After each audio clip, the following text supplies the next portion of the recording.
Bienvenue sur Africa 24 dans cette nouvelle édition du Non-Stop Info. Voici les titres de l'actualité.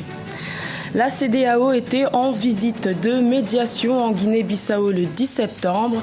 L'organisation sous-régionale tente d'apporter sa contribution à la résolution de la crise politique qui touche le pays depuis plus d'un an. La fête de la Tabaski est célébrée ce lundi 12 septembre au Tchad. Comment les fidèles de la communauté musulmane se préparent pour ces festivités? Éléments de réponse dans cette édition. Et puis le festival de la marche internationale vers la danse s'est clôturé le 10 septembre au Bénin. Cette 6e édition a mis sous les projecteurs les danses traditionnelles et contemporaines. Mais tout d'abord, au Mali, un manifeste en faveur des civils Peul a été publié samedi 10 septembre. Une initiative née d'une nouvelle coordination de toutes les associations Peul, dirigée par l'ancien président de l'Assemblée nationale malienne, Ali Nouhoun Diallo. L'objectif étant de dénoncer les exactions commises à l'encontre des civils Peul dans le centre du Mali, qui, selon ces associations, se sont multipliées ces dernières semaines. Une médiation de la communauté économique des États d'Afrique de l'Ouest s'est rendue ce samedi 10 septembre en Guinée-Bissau. L'objectif de cette délégation était de proposer un plan pour sortir le pays de la crise qu'il traverse depuis la dissolution du gouvernement par décret présidentiel en août 2015. Objectif atteint puisque les parties prenantes ont paraphé un compromis. Idlet Mirabel Bissou. En Guinée-Bissau, la crise politique présente dans le pays depuis plus d'un an semble avoir trouvé une porte de sortie. La médiation de la CEDEAO propose un plan de sortie de crise. Le président guinéen Alpha Condé, médiateur de la crise en Guinée-Bissau, et son homologue du Sierra Leone, Ernest Bai Koroma, ont obtenu, après plus de 6 heures de négociations, un compromis politique paraphé par toutes les parties. L'espoir est permis puisque les émissaires de la CEDEAO se sont entretenus avec le président bissau-guinéen José Mario Vaz, des membres de son gouvernement, des partis politiques représentés à l'Assemblée nationale et divers acteurs. Le problème de la Guinée-Bissau réside dans deux choses. La première des choses, c'est les rivalités au sein du parti PAIGC, le parti indépendantiste, et au niveau des forces, n'est-ce pas, de défense et de sécurité. Les acteurs de la crise politique bissau-guinéenne ont accepté la proposition de sortie de crise soumise par des dirigeants ouest-africains en visite de médiation le 10 septembre 2016. Le document paraphé met l'accent sur 6 points pour un retour à la stabilité politique dans le pays. Les points les plus marquants sont entre autres la mise en place d'un cadre permanent de dialogue pour permettre aux différentes parties de réfléchir ensemble sur la crise ainsi que la formation d'un gouvernement consensuel inclusif. Le gouvernement qui sera mis en place aura, la seule mission qu'il aura à accomplir, c'est de relancer le développement économique du pays, mais aussi réformer les institutions. Donc tout ça devra se faire en 2 ans. Sauf que moi, personnellement, je me pose des questions. Je me demande, avec un pays qui sort d'une crise politique qui a longtemps quand même perduré, comment est-ce que les acteurs, comment est-ce que les entités politiques de ce pays-là pourront quand même en 2 ans, je dis bien, s'entendre pour vraiment permettre à leur pays d'amorcer vraiment un développement. La Guinée-Bissau traverse une crise politique depuis août 2015 suite au limogeage du Premier ministre Domingos Pereira par le président José Mario Vaz. Une situation qui a créé un malaise au sein du parti historique auquel les 2 hommes appartiennent. Le Parti africain pour l'indépendance de la Guinée et du Cap-Vert souffre aujourd'hui de la désolidarisation de plusieurs de ses membres suite à des divergences idéologiques. Le retour des exclus au sein du parti se heurte encore à plusieurs résistances. En Afrique du Sud, le Trésor public a accordé un prêt de 5 milliards de rands à la compagnie aérienne South African Airways. Malgré sa validation, ce plan de sauvetage constitue un sujet de tension entre l'exécutif et le ministère des Finances. Ce financement, accordé sous conditions, devrait donc aider la compagnie aérienne à traverser ses difficultés financières pour les 5 prochaines années. Au Tchad, les populations de la communauté musulmane célèbrent la fête de la Tabaski, aussi appelée Aïd el-Kébir, ce lundi 12 septembre. Les Tchadiens musulmans, qui représentent 53,1% de la population, se réjouissent de la baisse des prix des moutons sur les marchés, mais la diminution du pouvoir d'achat entrave quelque peu ces festivités. Un reportage de notre correspondant au Tchad, Mamat Ramadan.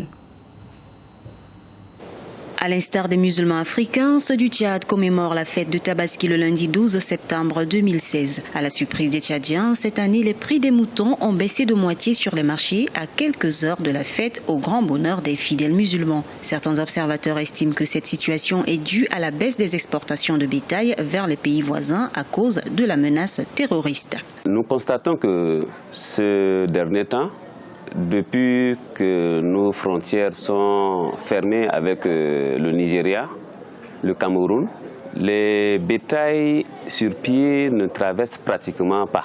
À la veille de la fête de Tabaski, il faut se dire que les prix ont baissé, acceptable, abordable pour un Tchadien moyen. Mais la question qui se pose, c'est le problème financier. Sur les différents marchés de la capitale, les clients sont conscients de la baisse des prix des moutons à l'approche de la fête de Tabaski. Cependant, ils indiquent que la conjoncture financière que traverse le pays a profondément affecté les préparatifs de cette fête. L'année passée, en cette période de la fête de Tabaski, les moutons coûtaient cher sur les marchés. Mais nous n'avons pas eu trop de difficultés pour en acquérir. Cette année, malgré la baisse des prix de moitié, nous n'arrivons pas à acheter les moutons parce qu'il n'y a pas d'argent. Tout le monde se lamente de la conjoncture financière, même les fonctionnaires de l'État sont en difficulté.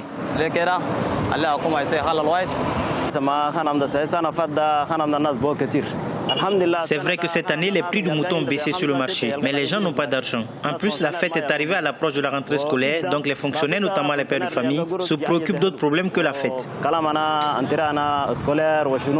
Notons que selon un récent rapport de la Chambre tchadienne des commerces et d'industrie, l'exportation du bétail vers les pays voisins comme le Nigeria et le Cameroun a diminué de 70%, son niveau le plus bas depuis 38 ans. La communauté musulmane de Tunisie va aussi célébrer l'Aïd el-Kébir ce lundi 12 septembre. Cette année, près de 1 Tunisien sur 5 n'achètera pas de moutons pour l'Aïd selon l'organisation de défense du consommateur.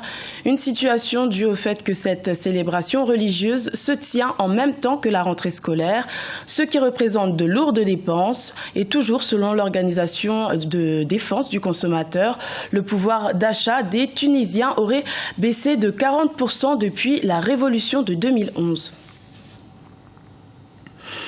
Au Bénin, la 6e édition de la rencontre de la Marche internationale vers la danse s'est tenue du 1er au 10 septembre à Cotonou. Ce festival fait la promotion des danses traditionnelles et contemporaines, un levier pour le secteur de la culture béninoise qui dispose de nombreuses forces issues de son patrimoine. Un reportage de notre correspondant Leftiounou.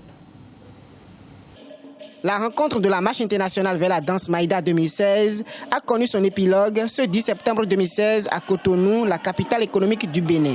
Démarrée depuis le 1er septembre 2016, cette 6e édition est axée sur le thème de danse, outils de développement et de cohésion sociale. Elle a réuni une dizaine d'artistes et danseurs professionnels d'Afrique, d'Europe et d'Amérique. Les professionnels des danses ont, à travers plusieurs ateliers de formation et conférences débats, échangé avec la jeune génération de danseurs africains. L'édition 2016 a révélé de nouvelles valeurs sur des danses traditionnelles. C'est notre héritage et personne ne peut nous l'arracher.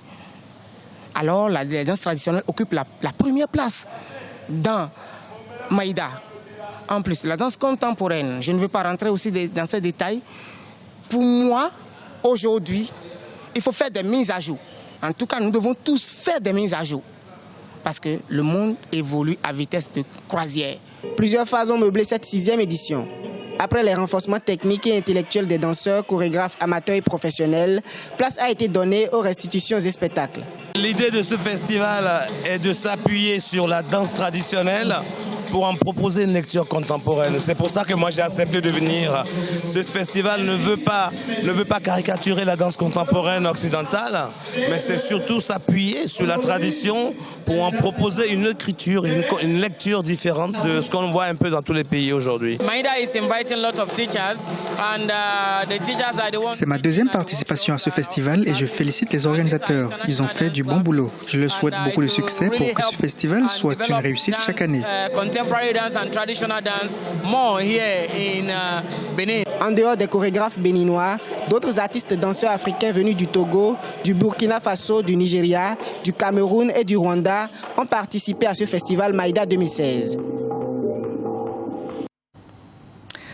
C'était le journal de la rédaction. Merci de votre fidélité. Retrouvez dans quelques instants une nouvelle édition de l'information sur Africa 24.